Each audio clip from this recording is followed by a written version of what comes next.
And my intention with all of you is to bring more light to how you, in this unique moment in time, can make thoughtful decisions to optimize your financial health in this longevity economy, as Ellen describes.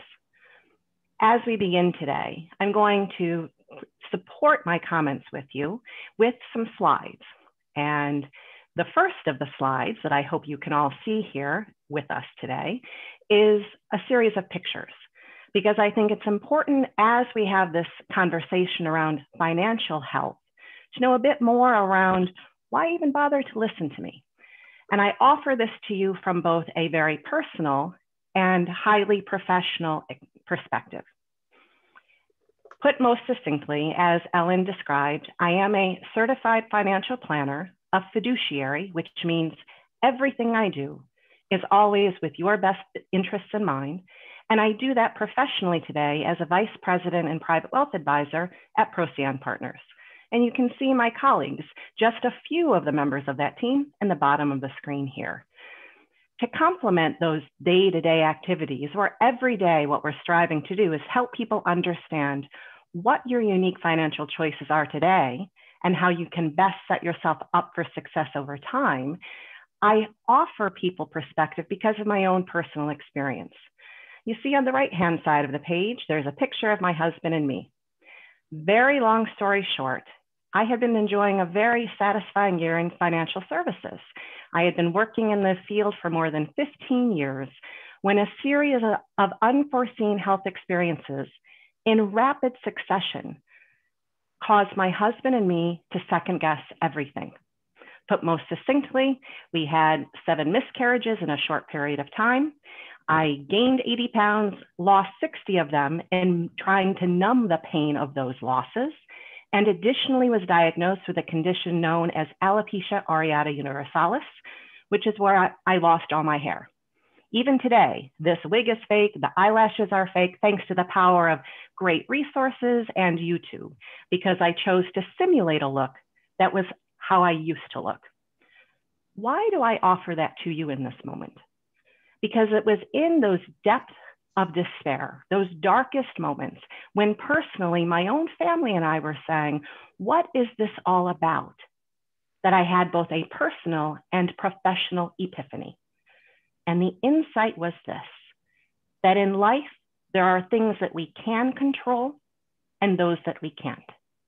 And when it comes to aspects like our health and our finances, there are some aspects of them that we can control and some aspects that we can't.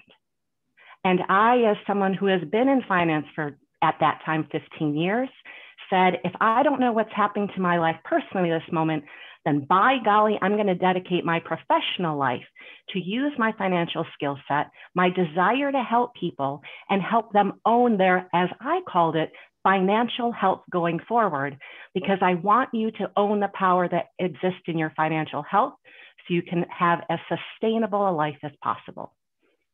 And as a result of all that, in 2015, I changed my professional focus in financial services from a global corporate executive with global responsibilities to a specialist in wealth management, financial planning.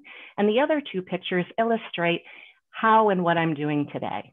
You see me at my desk when I'm not working remotely in a post-COVID-19 time. And the top picture illustrates one key element of what I like to do.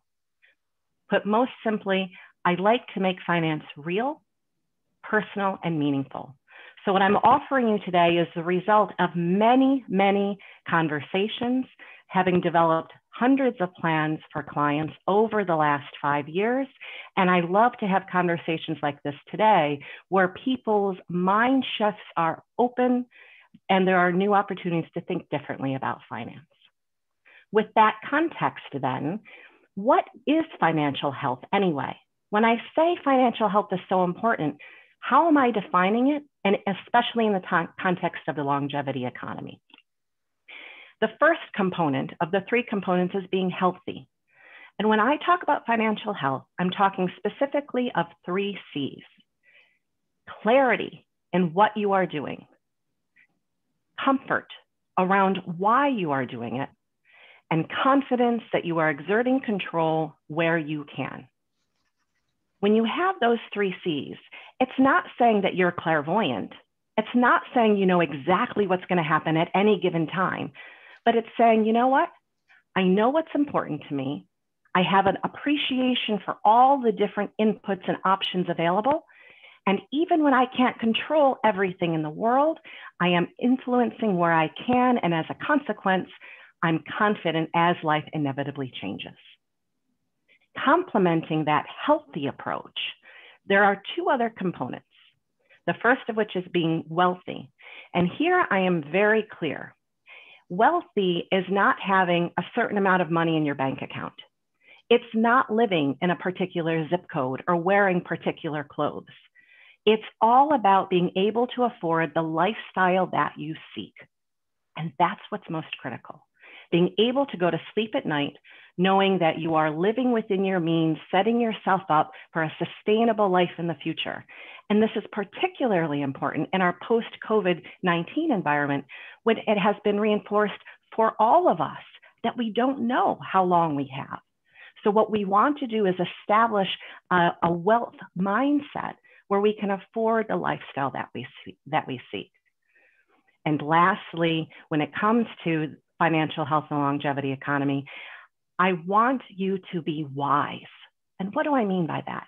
2 E's, efficiently and effectively, using all of the relevant tools available to you so that you can experience peace of mind. So key takeaway here, financial health is a combination of a mindset. It's seeing that it has to do with clarity, comfort, and confidence with your financial decisions. It's realizing that we're talking about wealth. It's about affording the lifestyle that you aspire to afford. And lastly, it's about using the different financial tools available to you effectively and efficiently.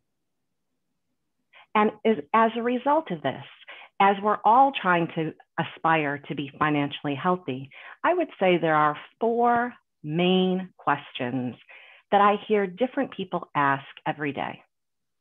The details will look slightly different, but the themes are consistent. The first is, am I going to be okay? The second, what if? And you can change what it is, but it varies from what if I outlive my spouse, to what if the market should go down dramatically, to choose whatever your filler in the blank is, but what if? Thirdly, how about those I love?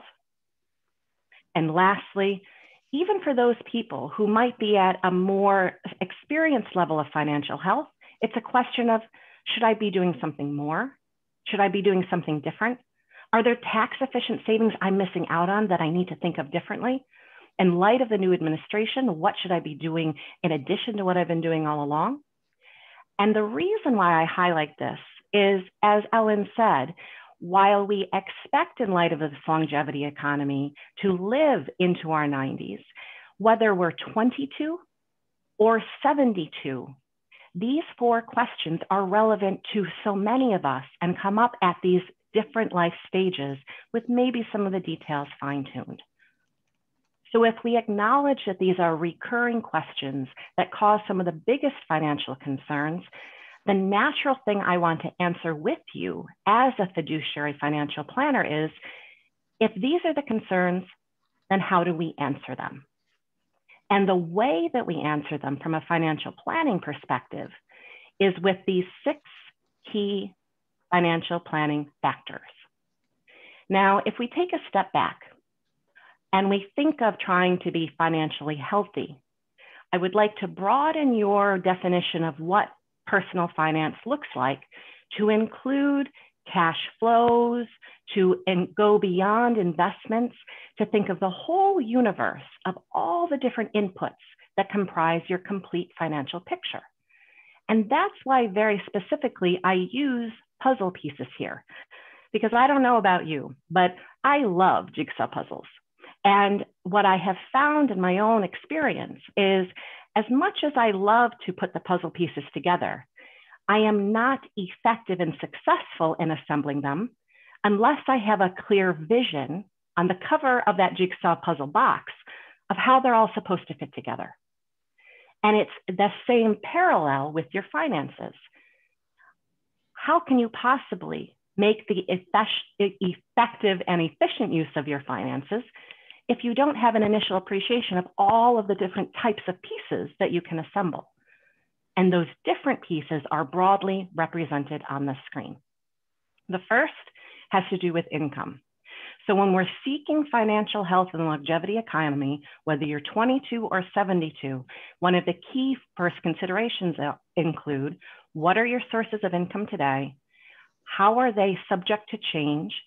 To what extent will they be in your control or out of your control? And how might they be adjusted in the future over time?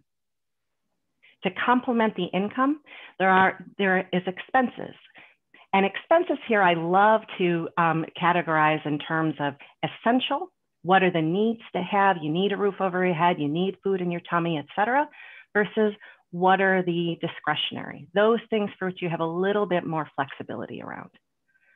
Insurance, and the key thing we're thinking of here from a financial planning perspective, insurance provides a unique complementary level of protection for you, such that when life doesn't happen according to plan, what kind of solutions are in place to protect the lifestyle that you seek for yourself or for those you love.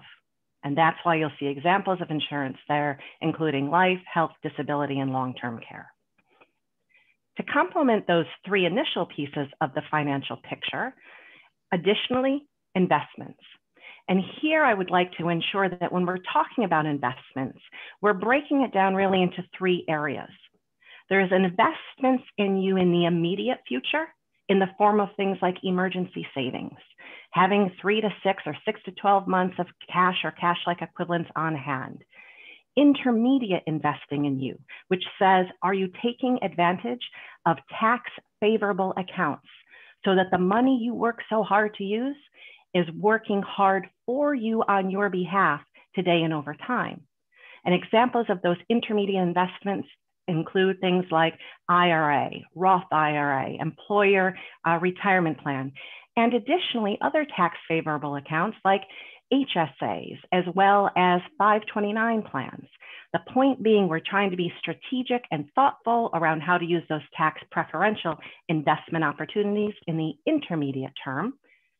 And lastly, we're thinking as well, long-term, more tax aware and taxable type of accounts and investments.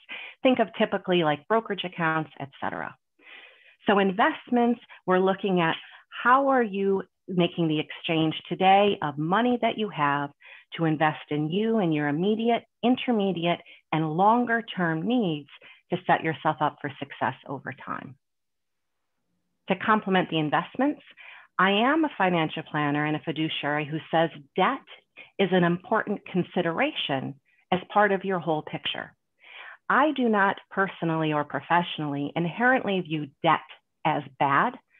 I view debt behavior that is undermining your financial choices today or in the future as bad. So let me give you an example. Clients of mine recently were seeking an opportunity in light of COVID-19 to bring forward one of their retirement goals. They had been married for a couple of decades. They had been saving ever since they first got married to someday buy a boat. And they were frugal people that saved regularly. And as they told me, in light of COVID-19, in their case, they're only in their mid-40s. They said that they wanted to bring forward that boat goal because they don't know how long they have, like any of us know. And they wondered what kind of way forward made sense for them. After all, 20 years of marriage, they had worked hard to build up lots of savings. Long story short, in their unique situation, in this low interest rate environment today, I came up with them a strategic solution utilizing low interest debt that enabled them to purchase the boat today and have a series of payments planned in light of their plan that they could use to enjoy that asset now and a new style going forward. So debt is not inherently bad. The bad example of debt is if there comes to be a point in time when your spending exceeds your income. And that might be for any of us, any point in time. If we're in between jobs, an unforeseen health circumstance, that's understandable. And in those times, that's where we may take on a little bit different debt, or we may deplete some of our emergency savings.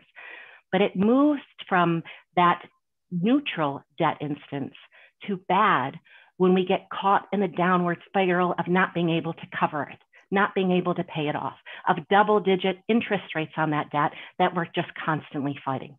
That's bad debt. That's no good. But debt in general is a piece of the financial planning picture to consider. And lastly, financial obligations. Who are the people who we are responsible for today, and how might that change over time? And that's particularly relevant for us in the longevity economy, because as we're seeing today, for the first time in history, so many people who are in their mid-40s to mid-60s are simultaneously balancing the needs of their aging parents, as well as the needs of themselves and their partners and their loved ones, as well as the needs of their children, and now their emerging grandchildren, 4 generations simultaneously. And so understanding the financial obligations component is the 6th piece of the financial planning puzzle picture to manage those concerns. So if we take a step back, biggest financial concerns of the longevity economy, how do we manage those concerns? We manage them with information related to these 6 pieces of our financial planning picture. And we're continuously, consistently taking apart these pictures, assembling them again to say, okay, now what's new or different with my income? Okay, now what's new or different with regard to my retirement savings? Okay, now what's new or different with regard to my expenses? It's a continuous adjustment and refinement. And here again is where I like to make the parallel to financial health and personal health, because in the same way we're doing it with what we're eating or what we're exercising. It's a dynamic, fluid process that we're continuously adjusting for optimal effectiveness. So if these are the 6 factors to consider and to continuously assemble and disassemble over time, what can you do in this moment with it? How can you assess where you are in this moment in your own journey of financial health, and how you can get to the next level as we experience the longevity economy? That's where I would love to offer you what I've created as a financial health training program. I've given you so much information about my personal life, I might as well give you even more. I'm the daughter of 2 teachers. My father is a retired community college professor. My mom is a retired high school teacher, and they have been wonderful parents and coaches and mentors and even teachers. I had my mom as a teacher in high school. And at a very young age, I was taught to structure my thinking, because that was literally in my DNA and how they managed me. And you might recall from being in school, there were the 5 W's and 1 H of information gathering. Anyway, we could talk offline about that. But I in my own head, as I came up with this vision and philosophy of financial health, harkened back to the structure of the 5 W's and 1 H in my own background. And I now offer you the financial health training program that I've developed, rooted in the 5 W's and 1 H. Said differently, these are 6 questions, 5 W's and 1 H, that you can use to help you assess your financial health today and continuously assemble and reassemble those 6 planning factors that I've reinforced and reminded you of on the side of the slide there. Question 1, who am I responsible for? That is the first and fundamental question that I encourage all of us to keep in mind. When we're sitting there awake at night, when it's the middle of the day, whenever we feel overwhelmed with our finances and what's going forward, the first component is go to the most immediate and basic component, which is the who. Who is it that I am responsible for financially? After answering that question, second question, what are my expenses? You may recall I talked about the essential and the discretionary. And here is where I invite you from a financial health perspective to break it down even further. And I'll give you a story in light of what I just shared about my father being a teacher. I come from a very simple background, and there is a lot of love, but indulgences, even like going out to dinner, were exceptional. And they were exceptional and rooted in if I got good grades on my report card.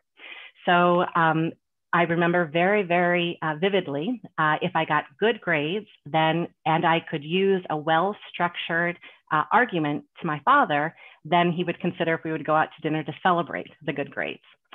So I came home from school one day, and I was 6 or 7 at the time, running from the bus stop, and I came into the kitchen, threw open the kitchen, came to the kitchen table where my dad was grading papers, and I said, Daddy, Daddy, Daddy, Daddy, I got straight A's on my report card, so we need to go to Pizza Hut for dinner tonight. And my loving father sat back, and he looks at me and he says, Carolyn, you need to eat dinner tonight. You want it to be pizza, and you wish it were Pizza Hut. And I offer you that story because I think there are tremendous parallels when it comes to your financial health and providing a way of thinking differently about expenses. What is it that we need to have for our expenses? What is it we want to spend our money on? And how do we wish to enjoy a quality of life if all things were possible? And once we kind of have that structure for then prioritizing the expenses, it enables us to, when times are tight, when we are in between jobs or we're contemplating doing that side gig or side hustle, maybe we only do the needs and wants. When we have a reliable source of income, when we have a regular savings investing strategy in place, when things seem fairly stable, then maybe we can dabble into a bit more of those wishes. But it enables us to fluctuate as our financial health allows us to, across the period of our longevity economy, to experience a level of satisfaction along the way. After answering first, who am I responsible? And what are my expenses? The next question is the H. How effectively am I using the 6 key planning factors today and over time? And this is what I alluded to earlier, where all 6 of these elements are components of your total financial picture. But at any given time, some elements may be more relevant than other elements. So purely by way of example, if someone is just beginning a career, let's say someone in their 20s, some of the most important components of the planning factors would be income. As part of generating the income, how much of the income is coming in every day, expenses, what proportion are going out for expenses, and here are where statistics might be relevant. So by way of example, there is a rule of thumb that you should never strive to have any more than of your monthly income, more than 33% to 36% going on all debt. So when you're first starting your lifestyle, keeping those types of rules of thumb in your mind, the income and expenses, become really important, as well as, for instance, the investment piece of the puzzle.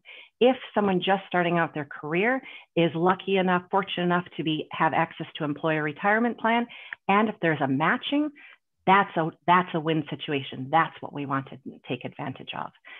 And the same is true, for instance, in contrast to someone who might be in her 50s or 60s, whereby perhaps we have enjoyed a certain quality of life for a period of time.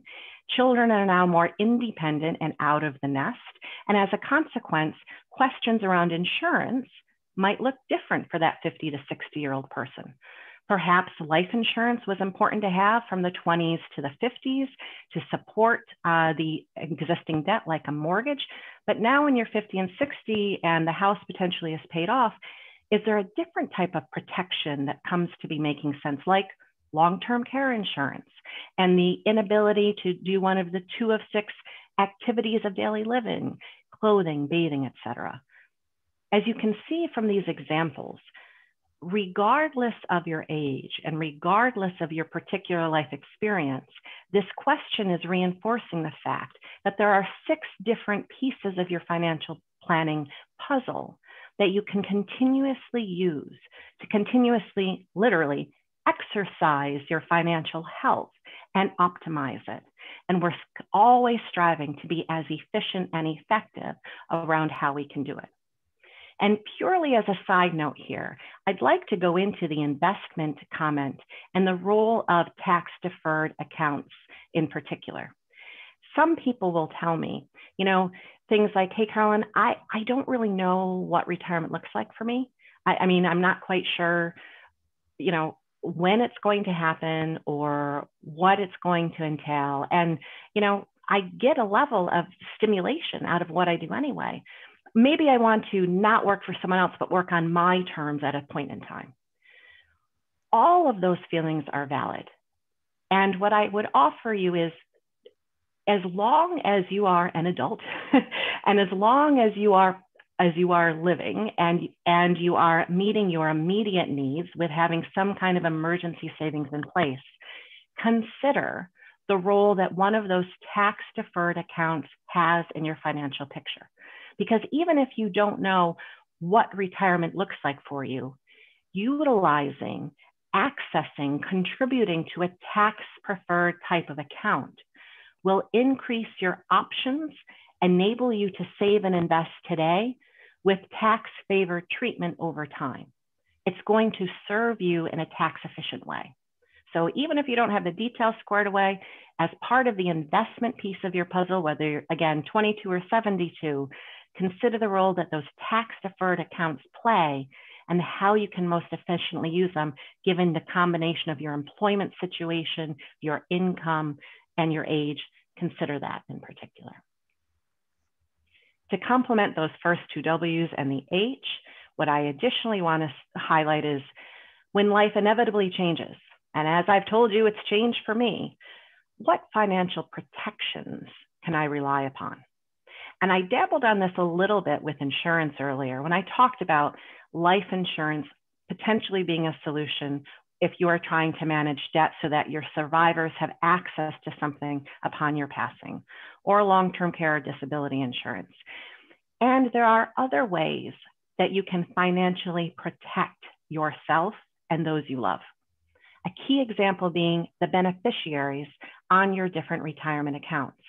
Whenever you open a retirement account, whether it's an IRA or a Roth or with an employer-provided plan, you are required to identify a beneficiary.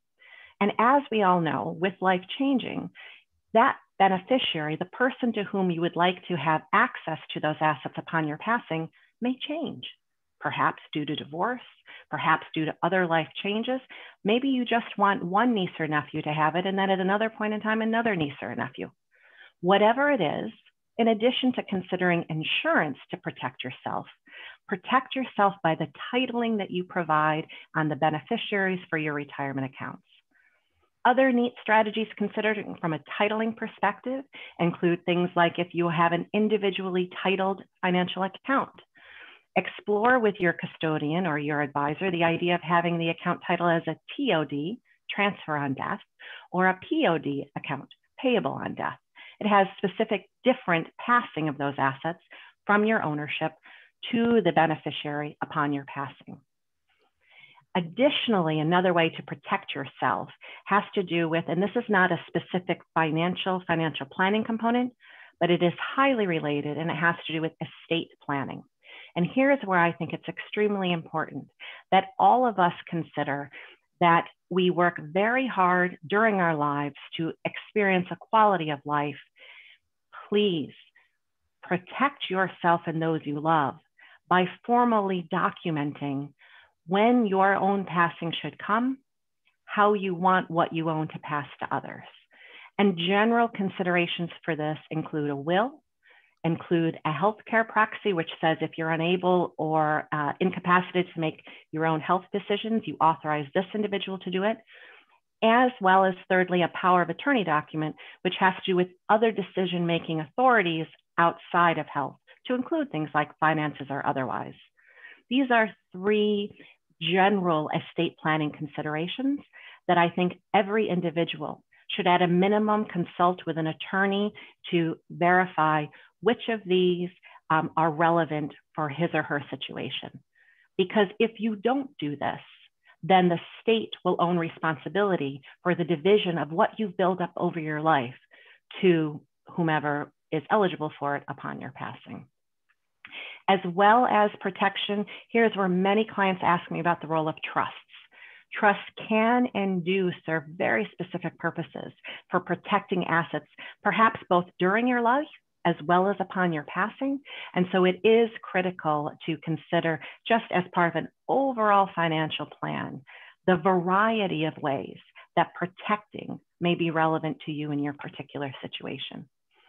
And here is where I would love to just offer a story. And this has become, unfortunately, very sadly true for so many of us and people we know over the past year. And the long story short is, I was sharing this kind of insight with a group before.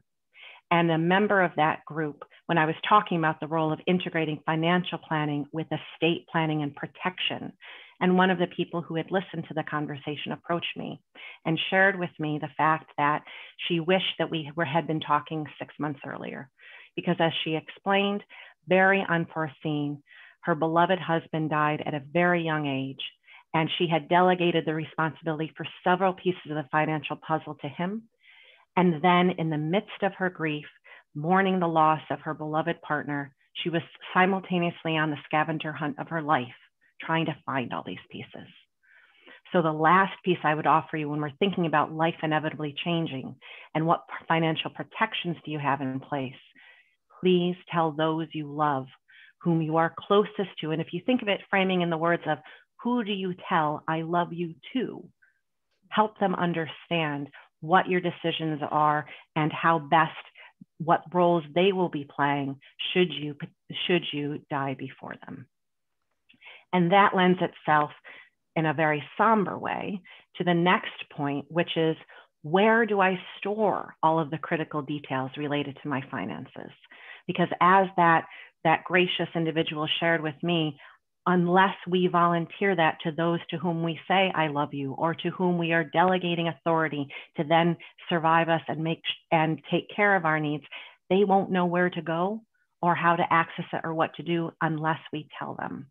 So where do we store all these pieces is a critical thing to continuously monitor, and as life changes, document and share with the relevant individuals.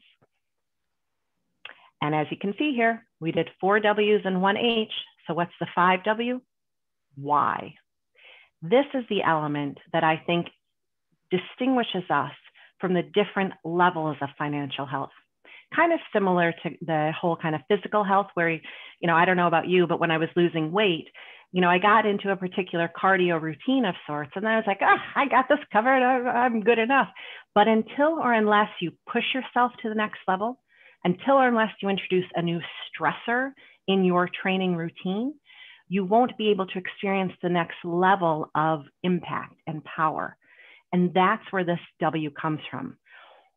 Wherever I am in this moment, if I don't feel those 3 C's, the clarity, comfort, and confidence, why? Why don't I feel that? Why do I experience, and this is where I put in the word dis-ease, rather than peace of mind when it comes to my finances? And it's just a very rational, honest acknowledgement that even as we continuously refine and assemble and disassemble these pieces, and even as we're striving to answer the other 5 questions, it's entirely possible that still something doesn't feel right or something doesn't completely add up. And the point is to not disregard it, but to go there, to push beyond the limits, to get comfortable feeling uncomfortable, and ask yourself, why do I experience this dis-ease in this moment when it comes to my personal finances? Because in that acknowledgement, then you can then go back to the 6 planning factors and reorganize them again. Deep breath, because you've allowed me to speak very passionately. This financial health training program, what are the key components? 6 key questions rooted in the 5 W's and 1 H. Who am I responsible for? What are my expenses? Needs, wants, wishes. Think Carolyn, 5 years old, Pizza Hut. What are my expenses? How effectively am I using the different pieces of the puzzle today And how am I then utilizing the different pieces of the puzzle in the future when my life inevitably changes? And when life changes, what protections are in place to serve me, whether it's insurance as a solution, whether it's designating beneficiaries, whether it's estate planning, whether it's referring and sharing with other people this information, and ensuring that you know where you're storing all the details and letting others know about that. And lastly, continuously pulse checking, continuously pushing yourself so you're not plateauing. Why do I feel any dis-ease if I feel it? And how can I get that peace of mind again? In light of this training program, what would I like to emphasize to you? Here are the 3 key takeaways I would love to share with you today. First, when it comes to your financial health, it's like any training you do with any health. It's training your brain to think about being healthy, the 3 C's, clarity, comfort, and confidence. Wealthy, enjoying a lifestyle that you can afford, and wise, the efficient and effective use of the universe of tools available to you. In light of training your brain, and it's a daily and sometime in the day, an hourly and sometime in the hour, a minute-by-minute exercise until this is second nature, then you manage your concerns via the 6 financial planning factors. Regardless of your question and however it might change over time, what if, how about, am I doing it good enough? Know that the answers will always be addressed in those 6 financial planning factors. The amounts in the factors, the relative proportion of the factors, they're going to vary time to time, but they're there in those 6 factors. So whenever you have those concerns, aspire for peace of mind and re-examine, how am I using these pieces and how can I use them better? And lastly, regardless of where you are today in your own level of financial health, know that you can continuously condition, you can continuously improve and optimize it over time when you go back to those 5 W's and the 1 H to take yourself to the next level of health in assembling and disassembling those 6 financial planning factors. In light of this information then today, I would just like to wrap up before handing it back over to Ellen for our questions and answers by saying thank you. I thank you for your time. I thank you for your engagement. And I thank you for the privilege of sharing with you, quite frankly, what I'm passionate about. I believe what I'm speaking. I am grateful to serve my clients and help them optimize their financial health. And I just thank the Westport Library and all of you for the privilege of this platform to share it with you today. In light of this tremendous opportunity, I would like to also be honest and humble and say, this is something that I'm continuously trying to get better at myself. Just like financial health, I challenge my own clients to improve on. I would welcome your feedback. How can I improve on this experience today? So Ellen will be sharing with everyone a link to a survey. Tell us what you like. What did you not like? What can I do differently as I share this information onwards every day and in various circumstances and platforms going forward? Thirdly, as an expression of my appreciation to you, you're very welcome and encouraged to reserve time with me for a complimentary 30-minute financial consultation. No sales pitch, no expectation, no obligation. As you can see, this is something that I love. And just as an expression of appreciation for your time and energy, I'm happy to volunteer for you my own time with this complimentary 30-minute consultation. Again, if you're interested, you can share your interest by way of responding to the survey and in it, volunteering your name. If you don't volunteer your name, your responses to the survey are anonymous. We have no idea who said what. It's only if you volunteer your name of interest in speaking with me that we would know your name. Alternatively, as you can see at the bottom there, I'm very visible and strive to be more visible with financial health. So feel free to connect with me online and the various social media. If that's another way you'd like a consult, let me know. So again, thank you for your engagement. Thank you for your interest. And I truly wish you all the best as together we continuously condition and try to optimize our financial health for the longevity economy.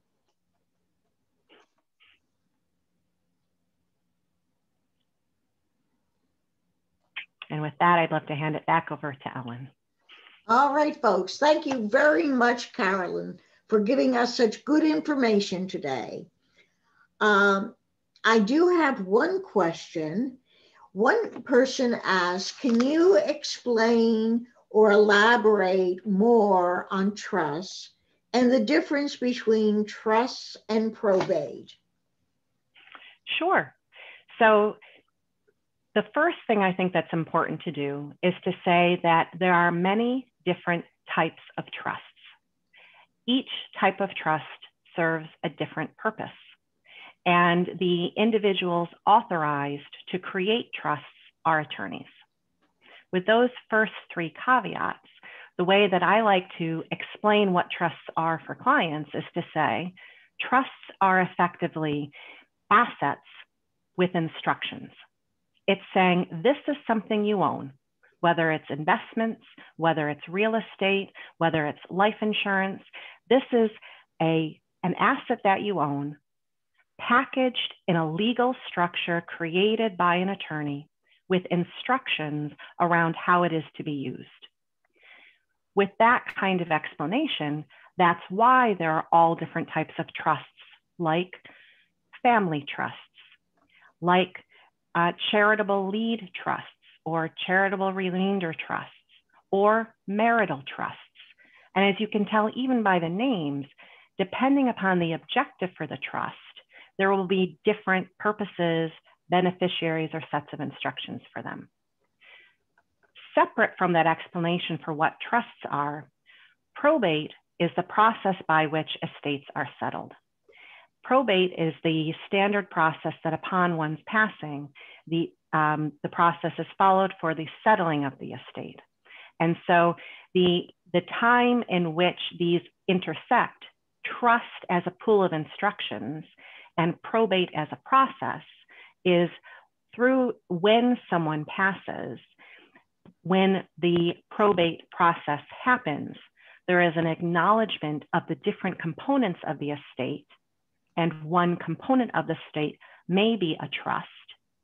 And as part of the trust legal instructions, how the trust is managed upon the passing will be subject to the rules the trust was set up with.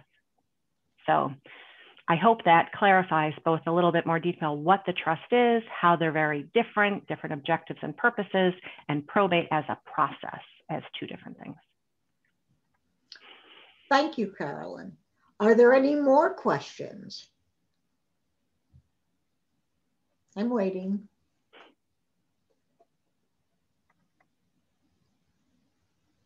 Okay, we are getting close to that time of where we will have to end the program. I want to again thank Carolyn for coming today and explaining the steps of good financial planning. I hope you got a lot of information out of it. I know I did. I also want to just remind people that our next program is next Wednesday, January 27th, and it's about integrative healthcare. And that is the third event in our longevity seminar. In the chat, I put in the link to the survey. Oh, Annie just came up with another question. What are good stocks or ways to get your children involved in investments? Great questions. So let's take it step by step.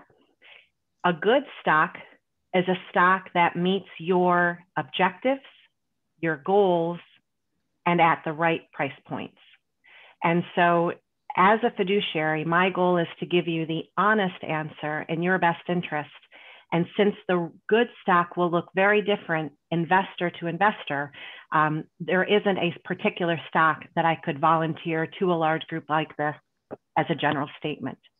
But think differently around stocks as This is your opportunity in exchange for your cash today to demonstrate the opportunity for growth or belief in the future. And whichever stock merits your hard-earned money needs to meet your objectives and your goals for the stock. So happy to talk through that answer more one-on-one, given your unique situation. And as for getting your children involved, I would talk as soon as they are talking with you. So what do I mean by that? I would offer as a society, often don't talk about money. It's taboo. And what I would invite is as early as you're talking with your kids around things like grocery lists or going out and spending time with friends, talk about money. Studies show that kids, even if they don't know what to call it, they associate and they assimilate emotions and values around money through those people that they're around as early as when they're 6. So what I would offer is, as soon as they are young and doing things, let them know, hey, I'm giving money, for instance, to this charity because they're doing a good job. Hey, as and when they might come into money as a birthday gift, let's, by way of example, if you get $1 for a birthday gift, dating myself, enjoy spending 50 cents of it. Put 25 cents into your account, and how about using the remaining 25 cents for a combination of giving away to our local church or this local organization? And it's in those casual day-to-day conversations that then you spark their interest, so that when they're older and they start to hear things and they hear you talking about money and investments, then they have a natural foundation around finance to then talk about investments. And one unique tool that is interesting that sometimes I work with clients around are specific accounts. So there are accounts that are custodial accounts for children, so that parents can talk with their children around them and talk about the investing process. So make finance as normal as grocery shopping, and as and when their maturity and their own awareness progresses, introduce new topics and make it comfortable and normal and natural. But great questions. Thank you. I've just been notified that the chat is not working. I do have one more question. First, the question is, how or what would you do if one does not have significant assets? And I'm thinking about this question was from an attendee. But also today, they noticed that it was reported that another 900,000 workers filed for unemployment benefits this week, which means that the economy doesn't seem to be getting better as soon as we would like it. So there are people who are really hurting now. What would you say to them as they are, using their assets, and they don't have significant assets? What can they do during this terrible time? Firstly, I want to say congratulations on hanging in there. While our situations and each one of our circumstances, even on this webinar today, is different, we all know what it's like to struggle. And I congratulate you for hanging in there if this particular time for you is a financial struggle. Hang in there. The second thing I would offer you is an acknowledgement and a reality that, just as you say, Ellen, the economy and jobs is a very separate experience than investing and the markets. Two separate experiences, which is why even today, as you talk about these job losses continuing, there is this very interesting phenomenon with the markets continuing to go up. They're two different things. So the second thing, in addition to acknowledging where you're at, congratulations hanging in there with that financial struggle. It's real. Hang in there. Secondarily, take peace of mind that the economy is separate from the markets. So thirdly, let's focus on what you can control. As we've all seen, things are continuously changing. So in this moment where the financial struggle is real, What do you know about what you have? What do you know about your income or the sources in this instance of unemployment income? Let's go back to those 6 financial planning factors. With your expenses, which of them are must-have needs versus discretionary? And it's possible, depending upon the severity of your struggle, you may only be able to do your needs and no wants and wishes right now. That's okay. That's what you prioritize right now. And lastly, it's a matter of now being creative and thinking differently. How can we look at the other financial planning factors? How can we look at alternative sources of income? How can we look at new spending behaviors? And where can we selectively use different investment assets if we need to subsidize on the immediate term the current form of life? We're looking right now in immediate resolution so that we're not undermining our long term. So acknowledge the reality of the hardship, recognize there are different factors at play. Thirdly, own the ones you can, and I would prioritize the income, the necessary expenses, selective use of those investment assets, and thinking creatively only in the immediate term around how you can supplement what you have to at least start yourself up to the next level of survival and success in the immediate term. Okay, thank you. I do have someone who has their hand up, and I'll allow that person to talk. Thank you.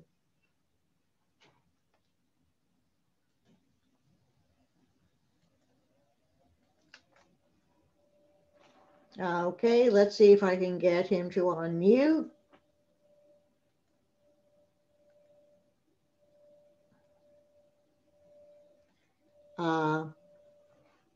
Guess I'm having, let's see. Vince, I lost you. I'm sorry.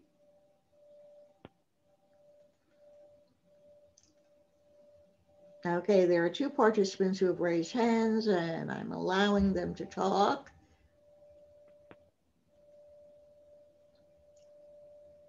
Ask to unmute, Vince, if you can.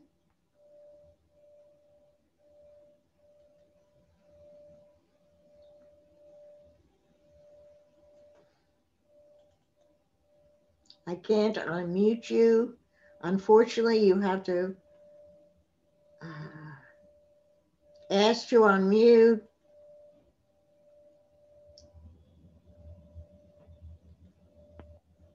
I'm sorry. I am having a problem with that.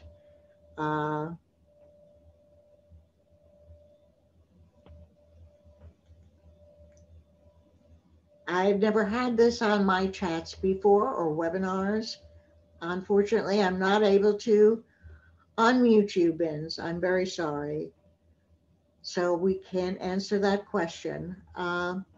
Perhaps if you can submit that question to me via email, and I will get it to Carolyn. So I'm going to conclude our program for today. As I said, the program is being recorded and it will be available on the library's website in a few days. As the chat has been disabled, if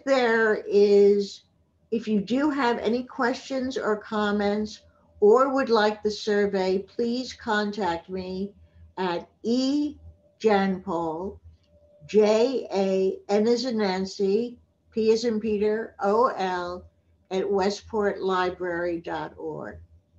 Thank you very much for coming, and I hope I see you next week at our next program in the longevity series on integrative health.